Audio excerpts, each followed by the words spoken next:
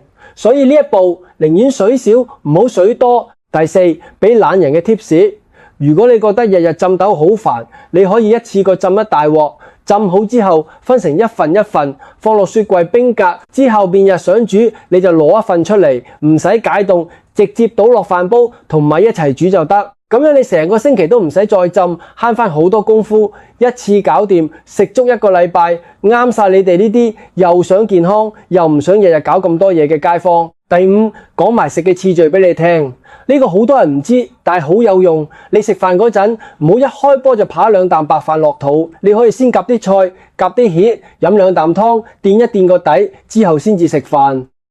點解？因為你先食有纖維嘅菜，有蛋白質嘅芡，佢哋會喺你個胃度打好個底，之後飯落嚟，啲糖就唔會一下子衝晒上去，就係咁簡單一個次序。你食嘅嘢冇變，但係血糖升起上嚟又會慢啲。你今晚就試得到，唔使花1蚊。第六，食完飯之後，你唔好即刻攤喺梳化度睇電視，你可以喺屋企行返2個圈，或者落樓下公園散下步，行10分鐘、8分鐘都好。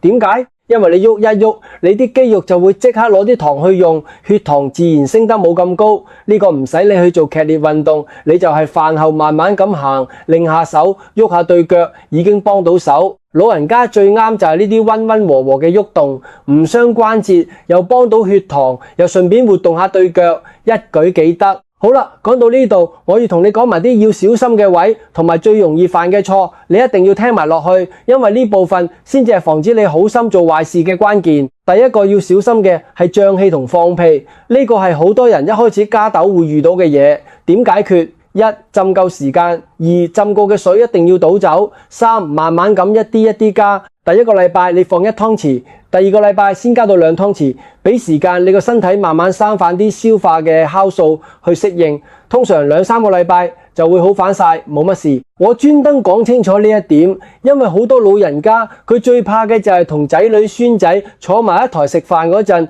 唔小心放屁，好尷尬，好難為情。你知道咗呢個係暫時嘅，係會過嘅，你就唔使咁擔心，可以安心慢慢嚟。第二個亦都係最普遍嘅錯，而家我就要解返你聽。頭先我問你嗰條問題，最大嘅錯就係將飯煮得太黏太爛，放太多水。你聽好呢句，個煮飯嘅人越叻，越疼老人家，越想煮軟啲，俾佢哋易食，佢就越容易錯。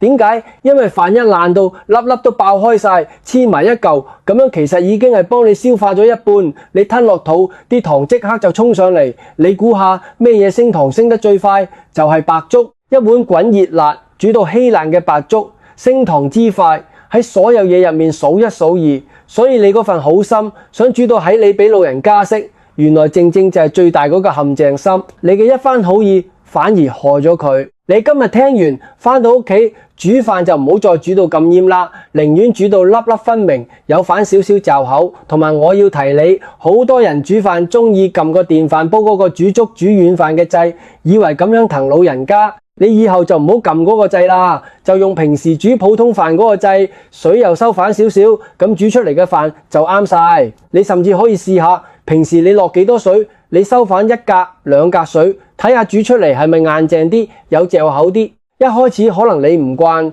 但係食耐咗，你會發現原來有反口感嘅飯，先至真係食得出米香，先至真係好食。第3個，牙齒唔好，教唔喐，點算？好多老人家牙齒唔多，你叫佢食有教口嘅飯，佢話教唔到，咁點算？你唔好逼佢食硬嘢，亦都唔好因為咁就走返轉頭去煮爛飯。你可以咁做，將飯嘅份量減少，豆同台面上其他蛋白質加多啲，例如魚、肉、蛋、豆腐呢啲軟身又有營養，老人家易食。再者，你可以淋多啲汁、湯汁落飯度，等佢易啲吞。即係話你係用湯汁、用軟身嘅樣去令佢容易入口，而唔係將碗飯煮到爛。呢兩樣係兩件唔同嘅事，你一定要分清楚。用重嘅軟，唔好用飯嘅爛，咁你就兩全其美。第4個係一個少人知但係好有用嘅貼士，叫做抗性澱粉。乜嘢叫抗性澱粉？簡單啲講，你將飯放涼少少先食，唔好一煮好就滾熱辣咁食。飯凍返少少，入面一部分嘅澱粉就會變成一種叫做抗性澱粉嘅嘢。呢種嘢你個身體吸收唔到，即係話少咗一部分糖俾你吸，對血糖好。而嗰啲吸唔到嘅部分會落到你嘅大腸，養住入面啲好菌，對你個腸道又好。仲有，如果你將飯放到凍晒之後再返熱食，呢個效果仲會更加明顯。所以有時食返熱飯唔一定係壞事。不過呢度我要提醒你一個安全嘅位，飯食唔晒，你一定要快啲收落雪櫃，唔好擺喺出面過夜。翻熱嘅時候一定要熱得夠透夠滾。點解？因為老人家個腸胃唔似後生嗰陣咁夠力，如果啲飯擺得耐咗，又冇熱透，好易食壞肚。所以放涼係好，但係一定要收得妥當。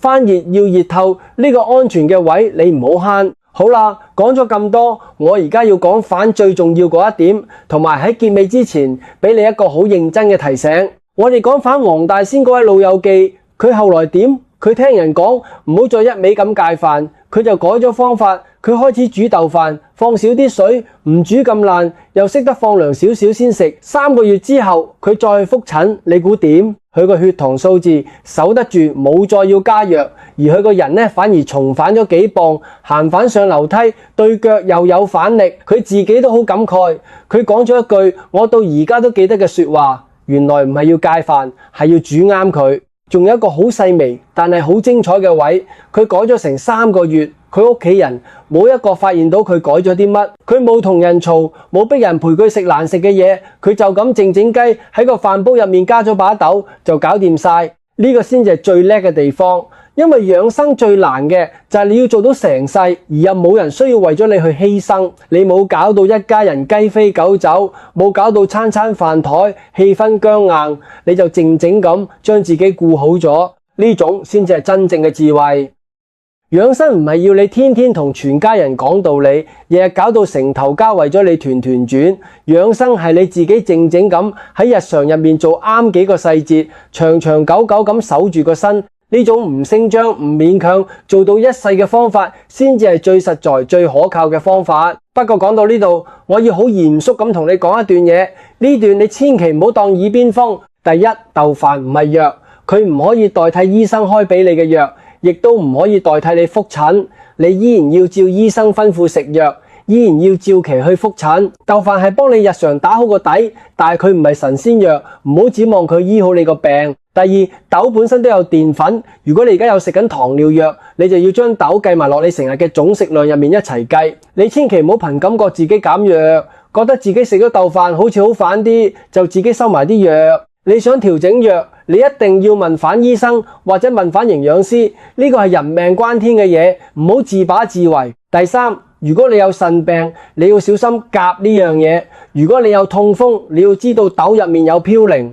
呢兩類人喺你想大量食豆之前，一定要先問過醫生，唔好見人講好就跟住食，你嘅身體同人哋唔一樣。第四，如果你根本未驗過身，你淨係覺得自己近排成日口渴、成日攰，懷疑自己血糖高，咁你就快啲去驗身，唔好自己喺度亂估，亦都唔好自己嚇自己，驗清楚先至知道真相，先至知道點算。第五，如果你血糖而家已經好高，或者你越嚟越口渴，渴到唔對路，咁你就要即刻去睇醫生，唔好等，唔好拖，你唔好等到行唔到嗰日先嚟後悔，有事就要早啲搞掂，唔好由得佢惡化。好啦，講到最後，我同你總結返今日嘅重點，你唔使戒飯，你唔使逼自己去嚼又硬又難食嘅糙米，你唔使去買啲貴到肉赤嘅所謂糖尿人專用食品，你要做嘅得3個好簡單嘅動作：加豆、減水、食溫。加把豆落個飯煲，揀返少少水，唔好煮咁爛。